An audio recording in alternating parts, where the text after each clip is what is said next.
बुढ़ापा। हर रोज की तरह दिनेश लाल जी अपने शाम के सैर सपाटे से लौट आए थे। वह अपने जूते उतार ही रहे थे कि बहू ने पूछा, बाबूजी, आज हम पार्टी में जा रहे हैं, हम वहीं से खाकर आएंगे। आज रात के खाने में क्या खाएंगे बताइए। दिनेश लाल जी सोचने लगे, आज रविवार तो नहीं है और ना ही किसी की शादी है, ज़रूर किसी पार्टी में जा रहे होंगे। छोड़ो, मुझे क्या करना है इस उम्र में। अपने विचारों पर काबू करते हुए दिनेश लाल जी बोले, ऐसा करो बेटा, मेरे लिए 2 रोटियां बना दो, दूध के साथ रोटियां ही खाऊंगा। बहू तुरंत बोल उठी, बाबूजी, सुबह ही जो बनाई थी उनमें से 2 रोटियां अभी भी बची हुई हैं। अगर आप बहू ने अपना वाक्य अधूरा ही रहने दिया, लेकिन दिनेश लाल जी अच्छी तरह समझ गए कि वह क्या कहना चाहती थी। सुबह की रोटियां खाई तो गैस हो जाएगा। सुबह ही बहू ने मसाले वाली सब्जी ही बनाई थी, जिसके चलते अभी तक खट्टी डकारे आ रहे हैं। और इस उम्र में पेट को संभालना मतलब किसी बिगड़े हुए बच्चे को संभालने से भी ज़्यादा कठिन काम। बाबूजी बहू से बोले, नहीं बेटा, इस उम्र में सुबह की रोटी या नहीं खा सकता। तुम्हें थोड़ी तकलीफ होगी, लेकिन मेरे लिए 2 ताज़ी रोटी बना दो। बहू को बहुत गुस्सा आया। वो गुस्से में ही बड़बड़ाते हुए उठी, अब 2 रोटियां बनाओ या 10, काम तो उतना ही बढ़ेगा। आटा गूंदो, रोटियां बनाओ, किचन और बर्तन साफ करो। इन्हें क्या है, इन्हें सिर्फ ऑर्डर देना है, काम तो मुझे करना पड़ता है ना। बस दिन रात इनकी सेवा ही करते रहो। बहू के बोल दिनेश लाल जी के गानों पर पड़ गए थे। हे भगवान, सिर्फ 2 रोटियां बनाने में इतनी तकलीफ। मैंने कोई 5 पकवान तो मांगे नहीं थे। उन्हें बहुत गुस्सा आ गया, लेकिन गुस्सा वहाँ किया जाता है जहाँ कोई सुनने वाला हो। उन्होंने अपना गुस्सा निगल लिया। अब तो उन्हें जितनी जल्दी गुस्सा आता था उतनी जल्दी चला भी जाता था। दिनेश लाल जी को अपनी पत्नी की बहुत याद आई। निर्मला के जीते जी उन पर कभी बासी रोटी खाने की नौबत नहीं आई थी। उल्टा खाने में 10 चीज़ें और मिल जाती थी। खाने के साथ मीठा, पापड़, अचार, दही, छाछ, सलाद और पता नहीं क्या क्या। दिनेश जी को बहुत बुरा लग रहा था। रहने दो बहू, मैं सुबह की रोटी ही खा लूँगा। फिजूल में तुम्हें तकलीफ होगी, और वैसे भी तुम्हारे हाथों की रोटी बहुत मुलायम होती है। मुझे चलेगा, मेरी वजह से तुम लोगों को देर नहीं होनी चाहिए।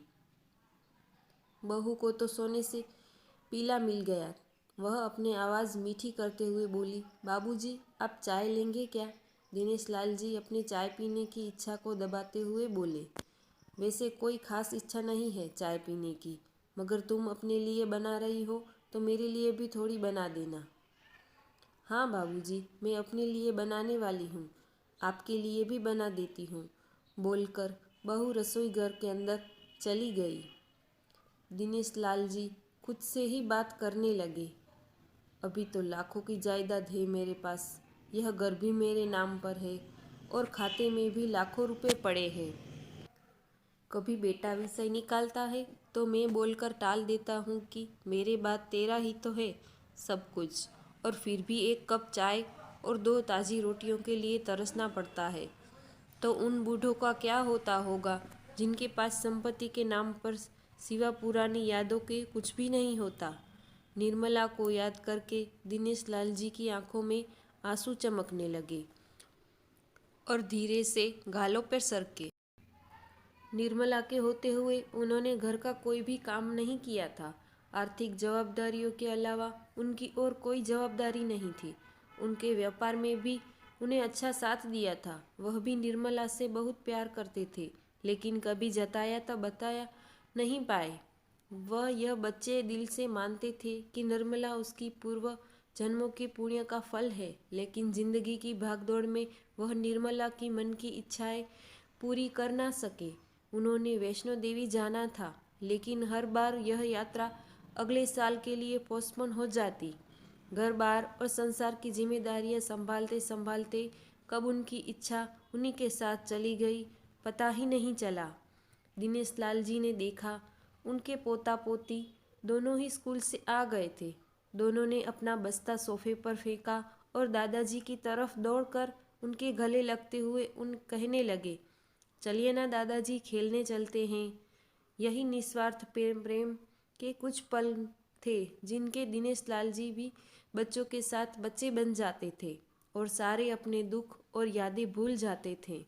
वह कुछ बोल पाते उसके पहले ही बहू ने कहा, चलो छोड़ो दादाजी को, हमें पार्टी में जाना है, जल्दी से आकर तैयार हो जाओ, पापा भी आते ही होंगे। दोनों ही बच्चे दादाजी को छोड़ मम्मी की तरफ भागे। उनकी पोती 7 साल की थी और पोता 5 साल का था। दिनेश लाल जी अपनी सोच में डूबे हुए बालकनी की तरफ गए। बालकनी में धीमी ठंडी पवन में उनका स्वागत किया। बहू उनके लिए चाय बनाकर लेकर आई। बालकनी में रखी अपनी कुर्सी पर बैठकर दिनेश लाल जी घुट घुट करके चाय पी रहे थे।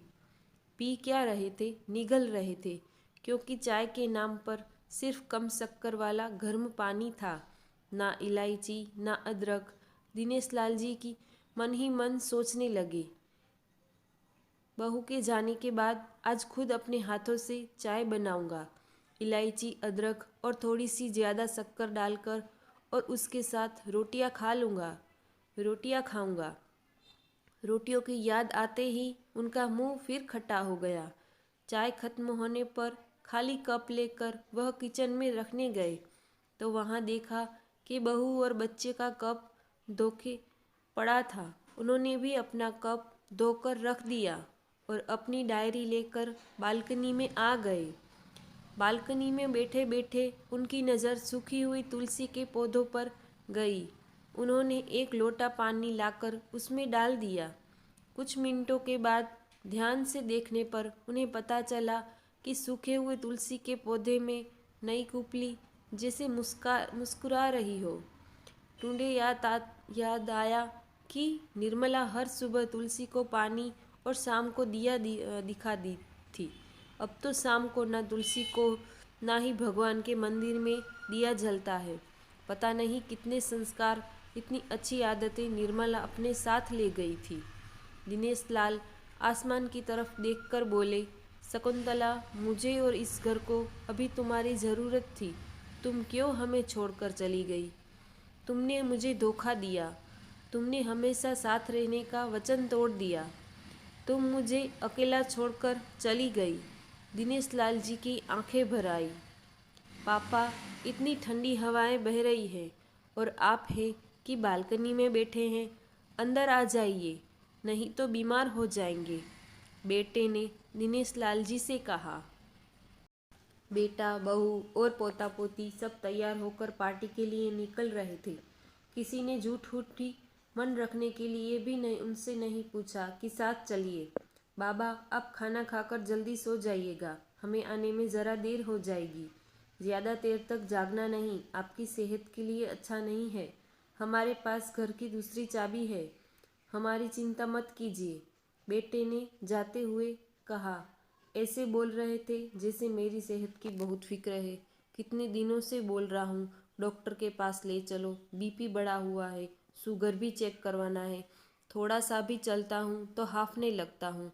बेटा कहता है कि बुढ़ापे में यह सब तो होता ही है, ज़्यादा भ्रम मत पालिए। वाह बेटा, बूढ़े बाप के पास बैठने के लिए थोड़ा सा भी टाइम नहीं है तेरे पास, और पार्टी के लिए टाइम ही टाइम है। ऐसे अनगिनत विचार उनके दिमाग में चल रहे थे, लेकिन फिर भी उन्होंने हाँ में सिर हिलाया। सभी पार्टी में चले गए। दिनेश लाल जी हॉल में रखे कुर्सी पर आकर बैठे। खाना खाने की भी अभी कोई इच्छा नहीं थी, इसलिए टीवी चालू की। आज वैलेंटाइन डे था, प्यार का दिन, इसलिए टीवी पर भी उसी के बारे में दिखा रहे थे। दिनेश लाल जी की नज़र पास में रखे अपनी पत्नी की फ्रेम पर गई, जिसने लाल कलर की साड़ी पहन रखी थी। प्यार तो उन्होंने भी खूब किया था निर्मला जी से, पूरी जिंदगी किया था, जी जान से किया था, लेकिन कभी बोल नहीं पाए। टीवी पर दिखा रहे थे, लोगों ने लाल कपड़े पहन रखे थे, हाथों में लाल फूलों की गुच्छे लेकर वह ग्रीटिंग काइट्स की खरीदी कर रहे थे। पता नहीं दिनेश लाल जी के मन में क्या आया, उन्होंने अपने पैसे का बंटवा लिया और निकल पड़े। निर्मला जी के याद में चलते चलते वो एक आइसक्रीम पार्लर के पास पहुँचे। उनको श्वास चढ़ गया था। उनके सांसों की गति तेज हो गई थी। आइसक्रीम पार्लर के पास एक कुर्सी पर वह आकर बैठ गए। तभी वहाँ पर एक छोटी बच्ची आई जो गुब्बारे बेच रही थी। बच्ची बोली, दादाजी गुब्बारे लोगे क्या?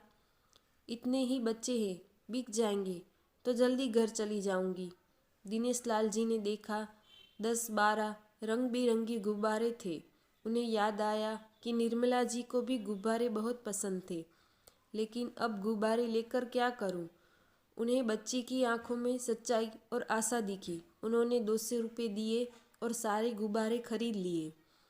उन्हें फिर से निर्मला जी की याद आई, क्योंकि वह भी घर से निकलते समय हमेशा थोड़े एक्स्ट्रा पैसे लेकर निकलती थी और किसी न किसी ज़रूरतमंद की मदद किया करती थी। कभी वो टोकते तो वह कहती, हमें भगवान ने लेने वालों के नहीं देने वालों की लाइन में खड़ा किया है और थोड़े से रुपयों के बदले लाखों की दुआएं मिलती हैं, तो मुझे टोका मत कीजिए।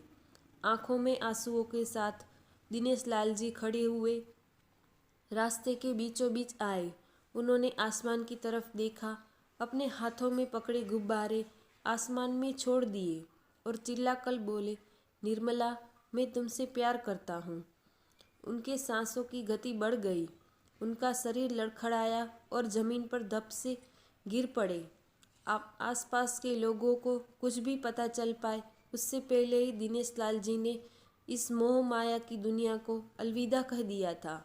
उन्हें अपनी पत्नी से मिलने की बहुत जल्दी थी। आपको यह कहानी कैसी लगी हमें कमेंट करके ज़रूर बताएं। हमारे चैनल को लाइक करें, शेयर करें एंड सब्सक्राइब करें। Thank you.